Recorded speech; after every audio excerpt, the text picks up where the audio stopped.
people who printed 140,000 pieces of literature. Was out at the metros and the grocery stores and knocking doors and making phone calls, and it was wonderful. But I lost. I got 2,900 votes, and there's a 120,000 person district in Maryland generally, and especially and definitely in District 16. 3 delegates are elected for 4-year terms in conjunction with 1 state senator for the exact same district, for the exact same term that starts and ends on the same day as all county and all statewide elected offices are at that time. So there were 3 winners in my race, and I was 5th. The third place winner was Mark Corman with 7,500 votes. And so I got 1/3 as many votes as I needed to win in that particular race. And what struck me was that he got 7,500 votes to win to represent a district of 120,000 people. That's not a very high percentage. That's something a little bit beneath 5% of the votes. Now, given many of the population could be foreign diplomats who can't vote, could be children who can't vote, but about 9 in 10 adults who might have voted chose not to vote. And 5 out of 6 registered Democrats who could have voted for me in the closed Democratic primary in 2014, they chose not to turn out at all. So typically, voter turnout is correlated with wealth, and directly correlated with wealth and high levels of education. So Bethesda is the most educated city in the United States, where half of all the adults in Bethesda have a master's degree or higher, and 3/4 have a bachelor's degree or higher. In Bethesda, or District 16, the mean household income is about $124,000 a year. It may have increased a little bit since 2014. So among the wealthiest jurisdictions in the United States, and certainly the most well-educated.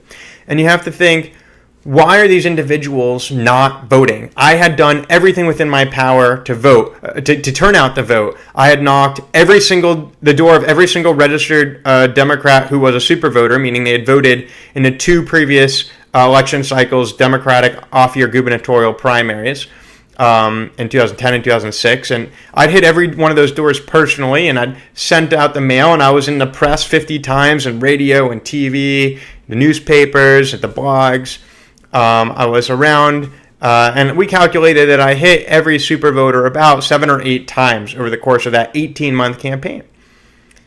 And it occurred to me, that was really 100% effort, and I didn't succeed, just as I'd given 100% to tennis and didn't succeed. So the question in my mind is why? Of course, Americans are taught if you stick your mind to it and you give it 100%, then you will succeed. And of course, that doesn't bear out in reality. But the question is, why do people not care? I mean, everyone's paying high property taxes in Montgomery County, and particularly in Bethesda. Everyone pays high, reasonably significant state and federal income taxes.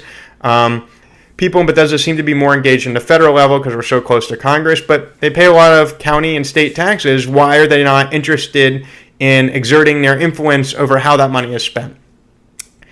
And so I sought to create an app that may allow people to basically scale a meet and greet. I found that if people were able to spend 25 minutes in a room with me during a campaign meet and greet in somebody's living room, that they would be more inclined to vote for me because they got to know me as a person, and they'd hear about my tennis, and they'd hear about my lifelong dedication to public service and how that's within the, realm of tikkun olam, which is a Hebrew phrase or Yiddish phrase for to heal the world, to make the world a better place than how you found it. And so that kind of philosophy has always been driving me.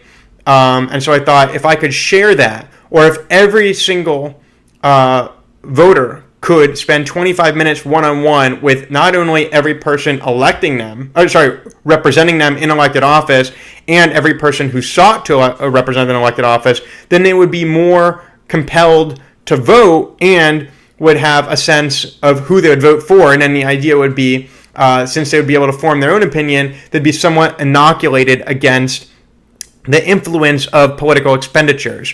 I raised $60,000 worth of contributions, was outspent by about $500,000. Some of my competition was able to self-lend 6-figure amounts from their own pocketbooks to their campaign, sent out 12 pieces of mail to my 4, and basically money has a huge influence in where endorsements go and how people vote, because they're influenced by paid direct mail. They're influenced by paid canvassers and paid phone bankers and TV and radio ads, which weren't as prevalent in my smaller race, but certainly paid political expenditures play a great role in all of politics in the United States. Interestingly, as a side note, I did interview a former Bundestag member and two former Landtag members, which are state parliament members, in Germany when I was in Europe this past summer. And they told me that they had never raised a single dollar throughout their political career, which was very surprising to me because you have to pay for political membership. They were members of the CDU, or Christian Democratic Union in Germany. But back to my story.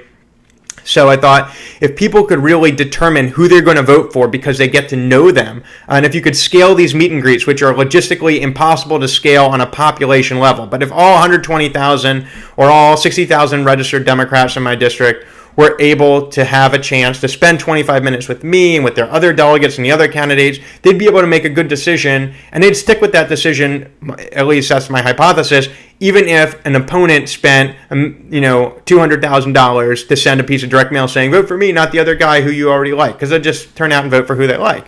And so I thought that would be a great way to make politics more accountable to the electorate and do what it's supposed to do. So what ended up happening is I tried to build an app that would do that, and it's tough to build an app with developers when you're not a developer yourself and you can't pay them in cash and just give them equity. So I ended up transitioning to public interest podcasts as something I could do on my own. And I built the website and learned how to do the microphone here. I learned how to record. I learned how to do the audio editing. I bought the song. I worked with the graphic designer. I put it all together, and I already had a network, and then I built upon that and began reaching out to others based on the work I'd already done. And so here I am with the podcast, Public Interest Podcast. In 2017, in September, we've had about 65,000 listens to the podcast. It's not individual listeners, because many of our listeners have listened to the podcast more than one time. But about 65,000 listens in 11 months, and I'm proud of that. It's not much in terms of advertising or creating revenue, but I think it's providing a public service. So why am I doing this? Well, I think, one, you could increase informed voter turnout and thereby diminish the influence of money in politics if you can get people to listen to local elected officials. And so I've tried to do that. I've interviewed people from around the world. I've interviewed foreign ambassadors in D.C. I've interviewed a New York congressman. I've interviewed people in California. But I've interviewed many local elected officials in Montgomery County, Maryland. And so I'm hoping that many of the electorate, especially in my community, will have an opportunity to listen to some of these individuals who they otherwise would never have an opportunity to get to meet. So that's one. Two, the Gazette newspaper closed a few years ago when Jeff Bezos bought Amazon, or the owner of Amazon bought the Washington Post, which owned the Gazette of Montgomery County, and then he decided to shut down the Gazette, which was a local newspaper that reported on local politics. And there's still the Sentinel, and there's a few blogs running around, and Bethesda Magazine has grown. But basically, there's a real dearth of information about elected officials, about what's going on.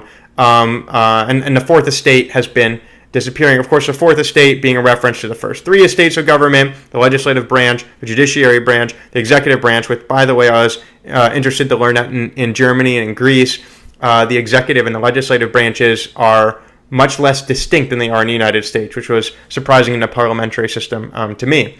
But essentially, the Fourth Estate is the press, and the press is supposed to help inform the electorate about what their representatives are doing on their behalf. And so that's really been diminished. So I thought, wouldn't it be great to fill that void? Another reason is I thought, when I was running for elected office, people say, Jordan, you look like such a nice guy. Why would you want to be a politician? They're all terrible people, right? And I was thinking, well, I know a ton of politicians, and not many of them are really terrible people. A lot of them are really trying to do good for their community. And of course, ego plays a role in it. I have an ego. I love the attention. I like seeing myself in the press, and that's all wonderful. But that alone can't sustain you through the drudgery that campaigning sometimes is, and the many thousands of hours that you put into public service without any sort of recognition whatsoever. But I do think that it's very tough to succeed in politics if you don't have any ego, and I would be hard-pressed to believe that there are many politicians without much of an ego at all. But anyway, so what was I saying? So I thought elected officials are often great, and the problem is that they're often boring, right? So if we're just talking about doing our work and managing a budget and doing some constituent service casework, that's kind of boring, and that's not news. So it doesn't get covered in the news. And what does is pretty much the only time that I thought you really tend to read about a politician is when they screw up. Oh, this one was corrupt and embezzling funds, and that one was with a prostitute, and this one was doing something illegal, and that's news, and that's why you read about politicians. And so people, I think, if they read, oh, every time I hear about a politician is terrible, they're terrible, then therefore it'd be logical to conclude that all politicians are terrible, when actually there's just a bias in the media towards focusing on those who are interesting and newsworthy and sensational, and not on the boring, bread and butter work that most politicians do under the radar. So I was trying to elevate the esteem that we have for public servants, especially those in elected office, and that public service through elected office and otherwise is a noble calling for everyone. I also wanted to be, if there's little Sally, 16 years old, listening to the podcast, says, I never want to be governor or congressman, but I'd really love to be a physician. Well, great. There are a million ways to make the world better. And I try to capture that on Public Interest podcasts as well. And finally, I believe that dialogue with difference is something that we need more of in this country and around the world. I think that if you're a liberal, you need more exposure to conservative Trump supporters. And see, you know what? They're really great Americans too, and they also want to advance the public interest. They just disagree on what constitutes the public interest and how to get there. So I want that message to go out as well, in terms of, other people can be good people even if they disagree with you. I want people who hate Muslims to listen to Imam. People who hate foreigners to listen to the foreigners who I've interviewed, the ambassadors and foreign politicians. If people who hate Jews, listen to me or listen to a rabbi. People who hate blacks to listen to some of my African-American guests. I think that it's, and gays, the same thing, whatever your group is, I think that a lot of hate is born from intolerance, which is born from fear, which is born from ignorance. And I think that some of the reasons why we have more liberals in urban areas is because there's more demographic diversity in urban areas. You get exposed to all this difference, and you realize they're not so scary even if they're different. And I think that maybe having liberals be exposed to conservatives and conservatives exposed to liberals and vice versa could be a positive thing. And I think our country needs to understand I suppose that there are probably very few racists who personally have got the chance to get to personally know a black person. So I guess I'm just hoping that through my podcast, people can, in a safe environment, listen to somebody with whom they strongly disagree or someone whom they previously disliked, and see at least, that they're trying to do the best they can from their own perspective. So, for instance, I had a friend who was the cultural attaché of the Russian embassy, and she said, the Voice of America, that's America's propaganda arm. So I went and I interviewed Amanda Bennett, the executive director of Voice of America.